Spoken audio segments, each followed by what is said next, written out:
Bonjour et bienvenue. Si vous nous rejoignez, le Bénin serait-il en train de filer du mauvais coton à quelques semaines des consultations nationales? 100% Bénin s'offre d'ouvrir le débat autour des appels incessants à la prudence et à l'éthique tout au long de la période électorale. Le dernier appel en date, celui du FONAC, le Front des organisations nationales de lutte contre la corruption, révèle un certain nombre de vices présentement à court et qui pourraient conduire à des scènes de violence si on y prend garde.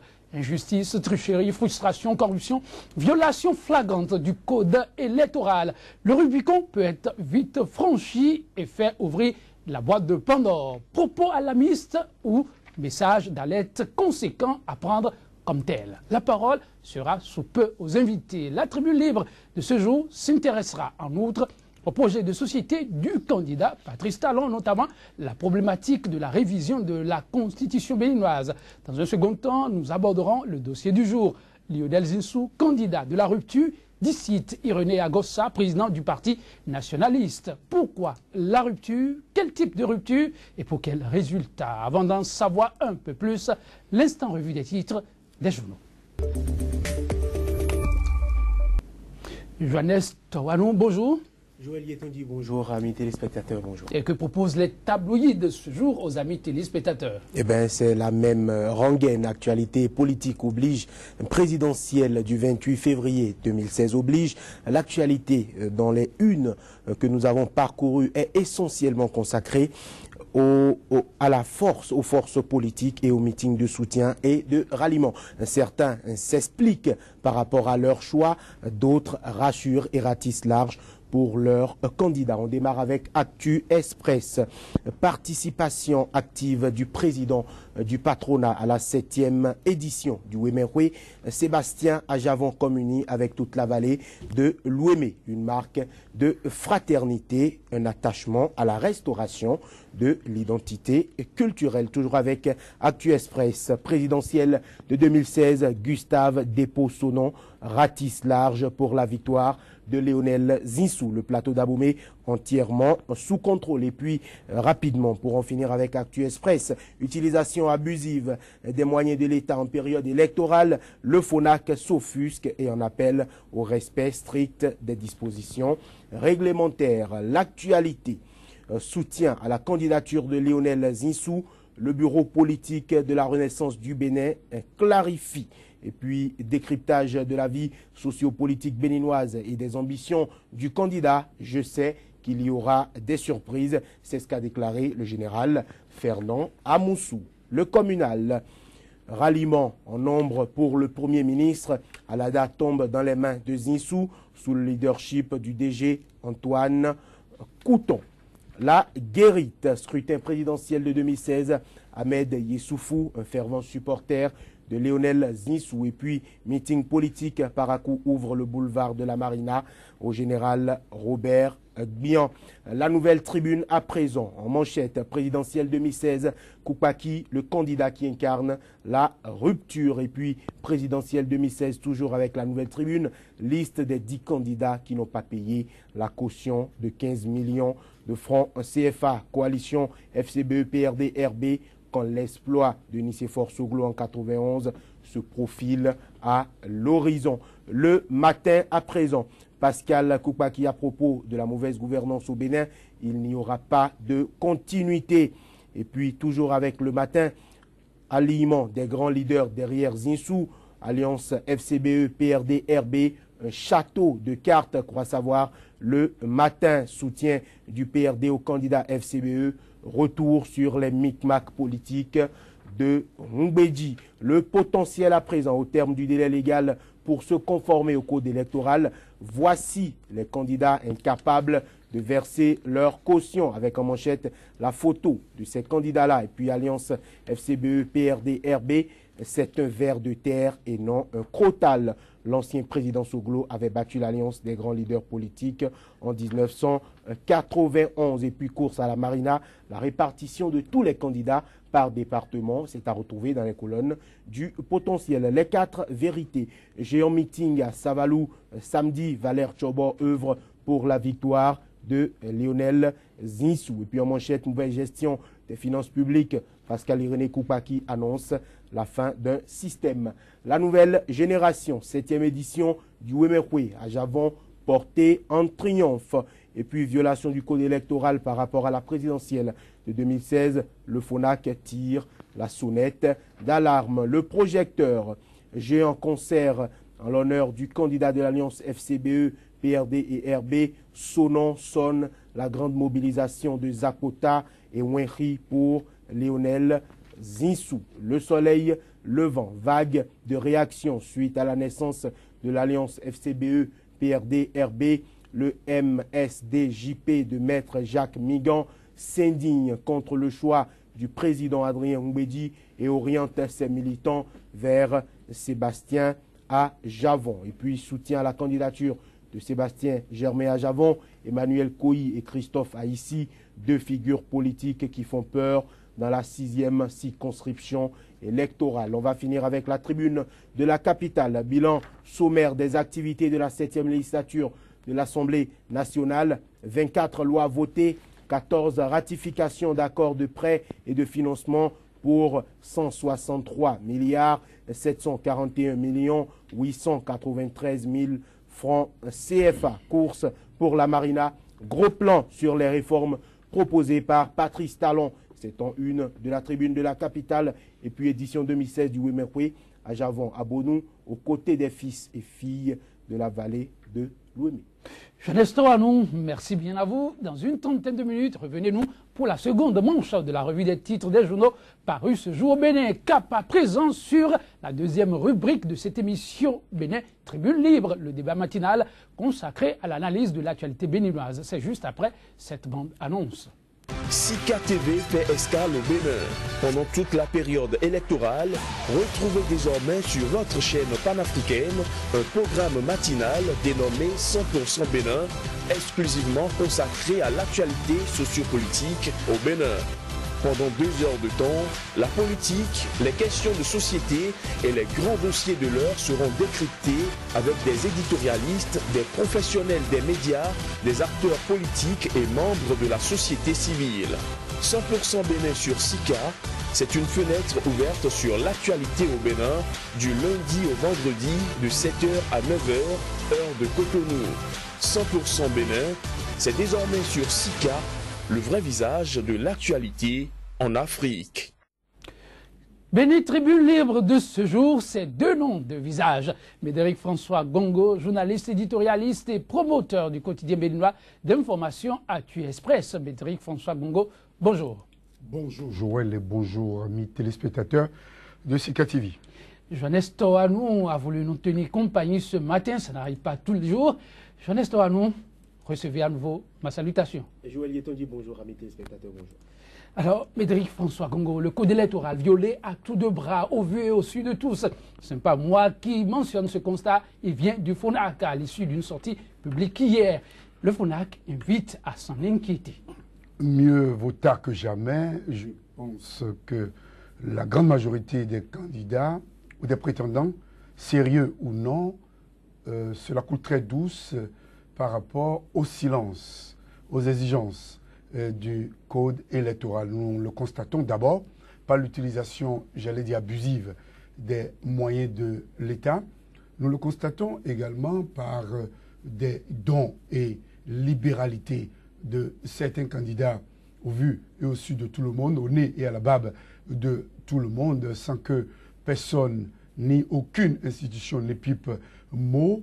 Nous avons la grande impression que dans un silence coupable, de manière tacite, l'on accepte, l'on agrée que l'on pouvait transgresser les règles préétablies et ça donnait à plein aise. Et je crois également que ce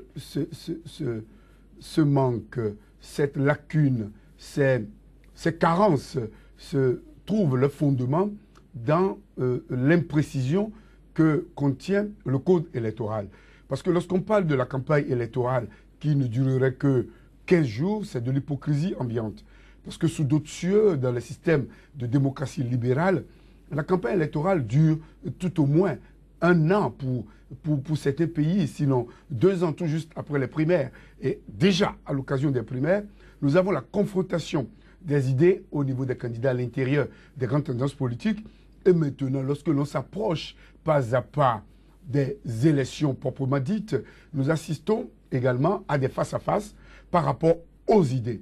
Mais comme au Bénin, tout se passe sur des questions de susceptibilité, autour des personnalités, sur des questions abstraites, moi je dirais non, concrètes, l'on constate qu'il y a des affrontements pas sur la base des propositions concrètes, pas sur la base des ambitions légitimes, pas sur la base de la nécessaire démarche devant amener les candidats à établir un contrat social entre eux et les populations, mais sur la base des questions complètement, j'allais dire, inefficaces pour le développement du pays. Mais tout ceci peut s'expliquer, tout simplement, comme je l'ai dit tout à l'heure, par cette sclérose ambiante, par cet envenimement du débat politique, par le système en place, qui, longtemps durant, n'a pas réussi ou n'a pas voulu libérer les ardeurs, libérer le jeu politique. Nous avons parlé tout le temps de la révision de la Constitution. On nous a chanté encore... Mais les institutions sont en place pour jouer leur rôle. Et ce que le FONAC constate, c'est qu'il y a une violation flagrante qui ne dit pas son nom et personne ne dit mot.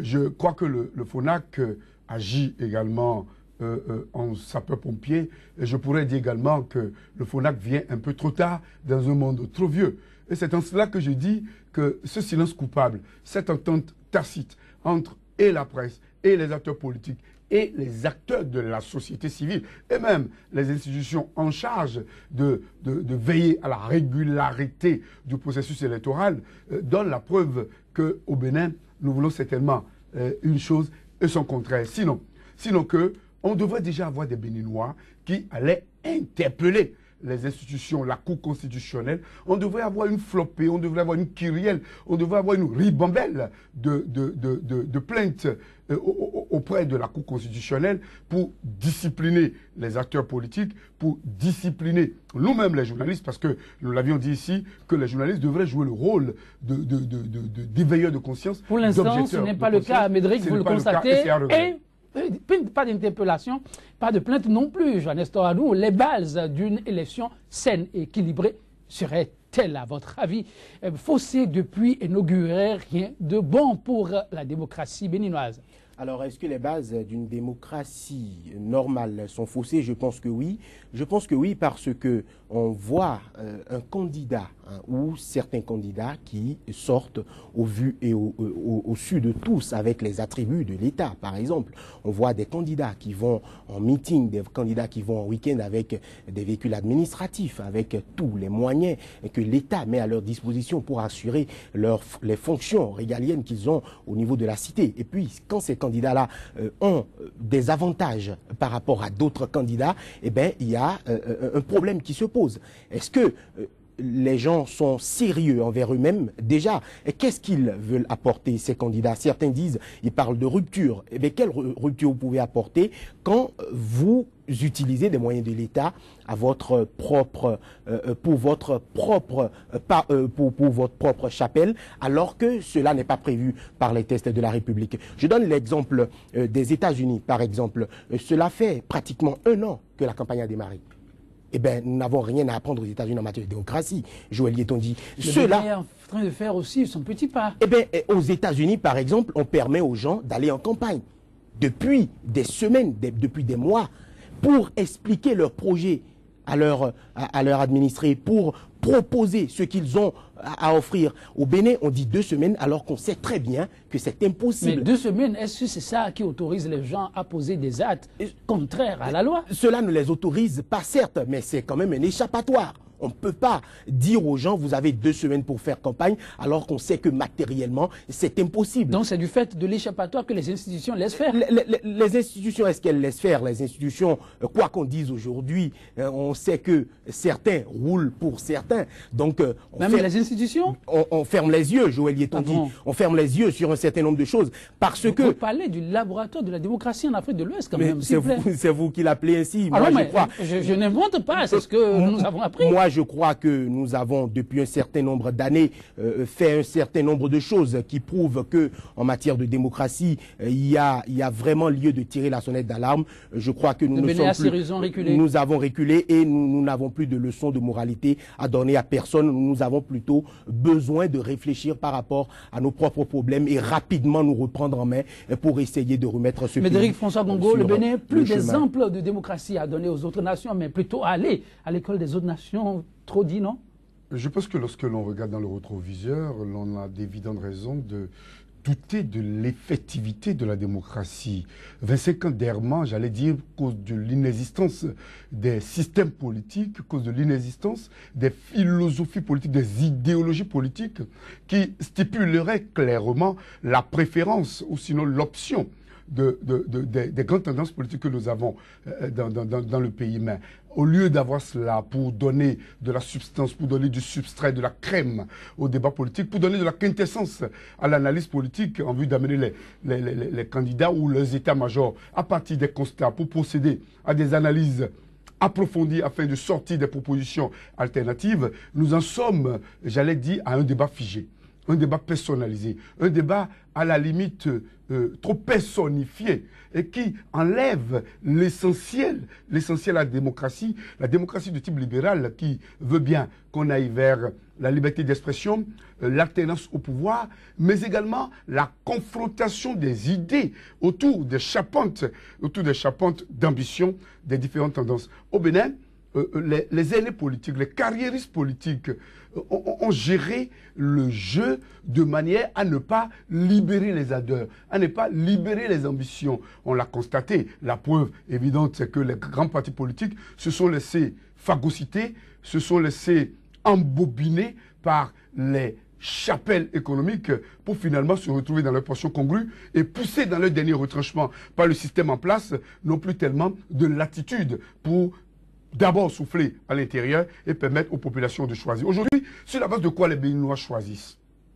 On ne choisit pas un candidat parce qu'il proposerait mieux par rapport à l'autre. On choisit un candidat parce qu'il est de notre ethnie. On choisit un candidat parce qu'il est de notre région. On choisit un candidat de plus en plus parce qu'il serait de notre religion. Et c'est tout cela qui m'amène à dire que les bases, les fondamentaux, les sous-bassements de la démocratie béninoise étant complètement faussés, il urge d'aller vers une réflexion. Une réflexion qui ne pourrait être sans que l'on ne se mire pour refuser de donner d'autres formes à notre visage, mais de regarder tel que le visage est pour savoir qu'à point carré, on donne à une tête qui est bien carrée. On ne peut pas avoir une tête carrée et aller vers un point filiforme. Là, on raterait le coche, on raterait la cible. C'est en cela que je dis, au lieu de se complaire de manière béate, de se vautrer dans ce fauteuil douillet pour dire tout le temps qu'on représente la démocratie, le laboratoire de la démocratie sous nos cieux, excusez du peu.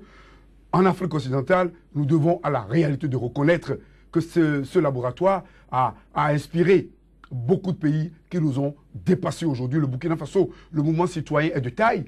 Au niveau de certains pays comme le Niger, la vivacité au niveau des acteurs politiques, nous le constatons, mais au Bénin, nous allons vers la compromission. Nous allons au-delà du compromis vers la compromission. Oui, tout à fait. La compromission, c'est le mot qui est lâché aussi par le FONAC, qui craint plutôt le pire pour le Bénin. Parce que si ça continue comme ça, déclare le président du FONAC, Jean-Baptiste Elias, le Bénin n'est pas loin de la catastrophe. Ça, on est déjà à cet extrême-là? Je crois que le FONAC est dans son rôle, un rôle d'éveilleur de conscience, un rôle qui lui permet d'informer les gens, parce que vous avez un système qui est mis en place, chacun s'y complaît, on dit ce n'est pas trop grave, c'est ça qui vous fait penser par exemple que nous sommes encore au point où on peut nous appeler encore laboratoire de la démocratie en Afrique. Eh bien, Médéric fait bien de rappeler le système burkinabé, c'est des gens qu'on pouvait railler il y a quelques semaines, il y a quelques mois de cela, mais qui aujourd'hui n'ont démontré à la face de l'Afrique qu'ils n'ont rien à envier à aucun peuple sous nos tropiques. Donc c'est des gens qui ont réfléchi, qui ont pris leur destin en main. Mais qu'est-ce que les Béninois font pendant ce temps? On se complaît dans ce que nous vivons. Les gens ne comprennent pas. On se permet de prendre les moyens de l'État de faire un certain nombre de choses. Mais pendant que cela se passe, pendant que les libertés de la presse, par exemple, pendant que des journalistes meurent, pendant que des actes attentatoires à la liberté des citoyens, à la liberté de presse, à la liberté de Pierre ou de Paul sont violés au quotidien, on ne peut pas continuer à dire que nous sommes quelques laboratoires de démocratie que ce soit. Il faille vraiment tirer la sonnette d'alarme et dire « Ah non, il faut arrêter, stop !» Arrêtons la gabégie parce que nous sommes en train d'aller vers le gouffre et ce gouffre-là, personne, on sera tous là, au moins vous conviendrez avec nous que nous serons déjà assez profonds dans ce trou-là. Et quand est-ce qu'on pourra s'en relever si maintenant on n'essaye pas rapidement de se remettre au travail. Se remettre au travail, c'est la logique aussi de l'un des candidats en lice, Patrice Talon, qui a fait savoir et connaître, rendu public son projet de société là-dessus. L'homme souligne que si le peuple béninois en est là où il en est, si l'État béninois est dans une sorte de décrépitude, c'est aussi en partie grâce aux tests de loi qu'on s'est donné. Il demande à ce qu'on touche fondamentalement à la loi fondamentale du pays. Il évoque entre autres les tests qui régissent la Cour constitutionnelle. C'est une charpente à revoir dans son entièreté, à décapiter. Johannes Taonou, quand vous parcourez un peu aujourd'hui la Constitution béninoise, vous pensez qu'il faut aller toucher à ces lois fondamentales? Je crois qu'après pratiquement 25 ans d'exercice de cette loi-là, je crois qu'il faut se poser des questions. Est-ce qu'on doit continuer ainsi? Est-ce qu'il n'y a pas des choses à améliorer? Lui montre des indices clairs. Il dit que la Constitution béninoise telle qu'elle ne permet pas à l'État de jouer son rôle à fond. Vous avez eu cette impression aussi? Je pense que oui. Je pense que oui et je vais m'expliquer. On voit par exemple que c'est le chef de l'État qui nomme pratiquement tous les présidents des institutions de la République. Eh bien, quand je vous dois, Joël Yetonji, la confiance que vous m'avez donnée de diriger une institution, eh bien, quoi qu'on dise, il y aura problème par rapport à la loi que je suis censé rendre, à l'examen des tests que je suis censé apprécier dans une certaine moralité, il y a problème. Est-ce que réellement le problème ne se pose pas de changer ce modus operandi-là? Je pense que oui. Je pense que oui. Et si oui, il faut réellement toucher à la loi fondamentale. Est-ce que aujourd'hui, on ne doit pas faire des réajustements par rapport à notre Constitution? Je suis de ceux qui pensent que oui, le moment est venu parce que la gestion, les 10 dernières années que nous avons eues, est quand même, je crois, les exemples sont à foison, qu'il faut rapidement essayer de mettre un holà à cela. Parce que si on n'arrête pas cela, nous sommes en train d'aller rapidement vers... on ne va plus bien trop parler de démocratie, on va parler de totalitarisme. Médéric François Bongo, oui, Patrice Talon souligne que si là on a parlé entre-temps d'une dictature de développement, eh bien, c'est parce que les tests permettent à ce que le chef se croit tout permis, qu'il va falloir y aller très rapidement. Il en fait même une priorité. Pensez-vous qu'on a touché là à la corde sensible? Je crois bien que le candidat Patrice Talon a raison. Il a raison après avoir mené ce combat contre la révision opportuniste de la Constitution pour permettre une pérennité des pratiques rétrogrades et antiphasiques. Il en soit aujourd'hui à bel et bien vouloir que l'on révise un peu notre loi fondamentale pour y apporter la touche de maître. La touche de maître tout simplement parce que moi je me rappelle déjà en 2004 dans l'une de mes chroniques sur l'une des télévisions de la place, je parlais de la République des juges. Je parlais du dictat de l'exécutif. En ceci qu'en ce moment la Cour constitutionnelle non seulement avait juger de la constitutionnalité, de la régularité d'une décision, mais les 7 sages étaient allés jusqu'à dicter la conduite à tenir dans le cas de figure. Et là, je voyais déjà des glissements vers trop de pouvoir, vers une forte concentration de pouvoir dans les mains des 7 sages. Mais cette concentration de pouvoir s'observe également dans les mains du chef de l'État. Le chef de l'État qui ne libère pas, par exemple, la HAC qui devient la hache. Au lieu d'être une institution de régulation, la HAC qui profite des insuffisances au niveau de sa loi organique pour naviguer, pour sanctionner, pour avilir, pour à la limite réduire à sa portion. Est-ce que vous n'exagérez pas? Je dis bien ce que je sais, et j'en suis un témoin vivant, j'en suis un bras de ceux-là qui ont vécu cette affaire, qui ont vécu cette histoire. Et l'on va jusqu'à interpréter une décision de justice pour extrapoler ses prérogatives, je crois, bel et bien que si c'était des journalistes, comme cela s'observe sous d'autres cieux, au niveau du Conseil supérieur de l'audiovisuel, au niveau des instances en charge de connaître, parce qu'on ne peut pas prendre des politiques pour juger de la régularité des tests en matière médiatique. On ne peut pas prendre des politiques qui se retrouvent en position d'être remerciés, qui se retrouvent en position d'être, j'allais dire, mis en phase avec l'exécutif pour mieux museler la presse, parce qu'il faut le dire, la presse béninoise a été, ou à défaut d'être contrôlée, muselée ces derniers moments, ce qui a amené des problèmes au niveau de l'expression. Ça amène même des Béninois à vous dire, lorsque vous osez vous prononcer contre le chef de l'État, on dit, écoutez, il ne faut pas faire ça, mon frère, tu ne sais pas de quoi demain sera fait, attention. On vous le dit même dans votre famille, c'est à croire que les Béanzins, les Kaba, les Biogara n'ont pas lutté contre les royaumes d'à côté pour nous préserver le territoire qu'on a aujourd'hui. C'est à croire qu'on doit avoir des Béninois conformistes, des Béninois qui s'en accommodent de l'essentiel, qui se suffisent du peu qu'on leur donne et qui ne veulent pas oser. Parce que c'est de ça qu'il s'agit. Nous devons oser toucher la Constitution. Et ensemble avec le candidat Patrice Talon, nous pensons, ensemble avec le candidat Ablé Biotchane également, qui était le seul à se lever la fois dernière contre une décision de la HAC pour parler de ce qu'il y a une mise en berne de la liberté de presse. Il était le seul. On n'en a pas du tout vu au niveau des autres candidats. Même s'ils nous aiment, même s'ils savent nous utiliser, nous manipuler à dessein, on a vu le candidat Ablé Biotchane. Et c'est pour vous dire qu'à l'instar du candidat Patrice Talon, qui malheureusement, pour nous aurait parlé d'un seul mandat, un seul mandat qui viendrait... Pourquoi malheureusement? Le septennat qui viendrait après que lui, s'il était élu, il allait dire il a fait 5 ans. Et il dit non renouvelable. Il a mentionné ça non ne serait renouvelable. non renouvelable qu'après que lui, il ait fait 5 ans. Donc lui, il a la possibilité de faire 7 ans. Et là, je vois une petite malice qui n'arrange pas un peu la transparence complète autour.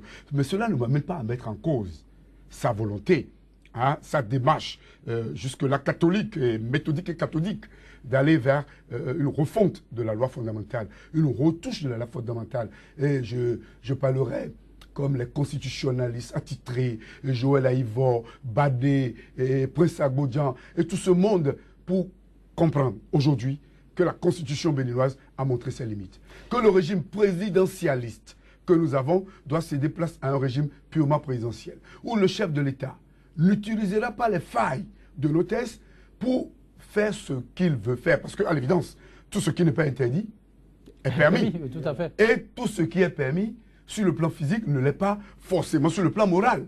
Mais est-ce qu'on met la morale, est-ce qu'on met l'éthique? Je pense que ces deux pans de la démocratie, de l'effectivité de la démocratie, ont déserté malheureusement le forum ces derniers mois. Jeunesse Toranou, le candidat invite à revoir le mode de scrutin. Désormais, restaurer le mandat unique, non renouvelable, s'il vous plaît. Le mandat unique non renouvelable, je ne sais pas si en 5 ans on peut mettre en place une politique de gouvernance ou une politique de développement. En tout cas, il lance le débat, lui. Le débat a le mérite d'être lancé. Je pense que c'est un très bon débat parce que on a vu un certain nombre de régimes passer, des régimes qui auraient pu être sanctionnés au bout d'un seul mandat, mais qui n'ont pas pu l'être. Mais c'est en cela que la démocratie est formidable, parce que vous avez le droit d'aller aux urnes et de dire non à un régime qui est mis en place.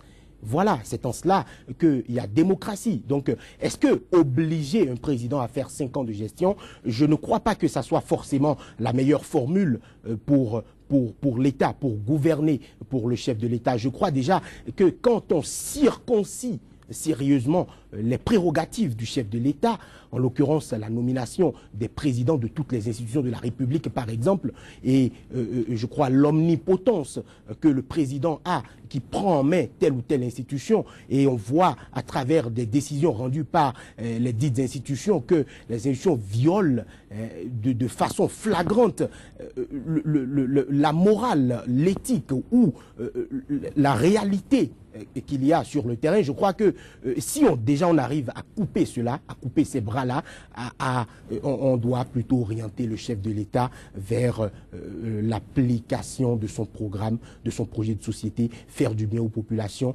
créer des emplois, créer des écoles, créer des centres de santé, mettre les jeunes au travail, créer des emplois. C'est à cela qu'on attend un chef de l'État et non plutôt chercher à contrôler Pierre ou Paul, chercher à envoyer Jacques en prison, chercher à envoyer Paulin au Nouf. C'est en cela qu'on doit travailler si on arrive à fermer ces canevas-là qui permettent à un chef de l'État de ne pas s'occuper de son projet de société, mais plutôt chercher à galvauder les ressources de la nation. Je crois déjà qu'on aurait fait un grand pas. Quant au débat, est-ce qu'il faut faire juste 5 ans et partir? Je ne crois pas que ça soit la meilleure formule pour le Bénin. Je crois quand même que le débat a le mérite d'être lancé. Oui, que faut-il désormais pour la République? Un mandat unique, des institutions à revoir dans leur mode de fonctionnement. La charpente, doit-on la revoir du fond en comble? En tout cas, le débat vient d'être lancé. On n'est pas encore en campagne. Donc, votre émission 100% Bénin s'offre le plaisir d'ouvrir déjà le débat. On le fera de long en large pendant toutes ces périodes. Mais en attendant, nous allons établir la liaison avec la rédaction pour le journal télévisé qui à nous retrouver juste après. Donc, la rédaction pour ceux qui s'y cuisinent. Sika TV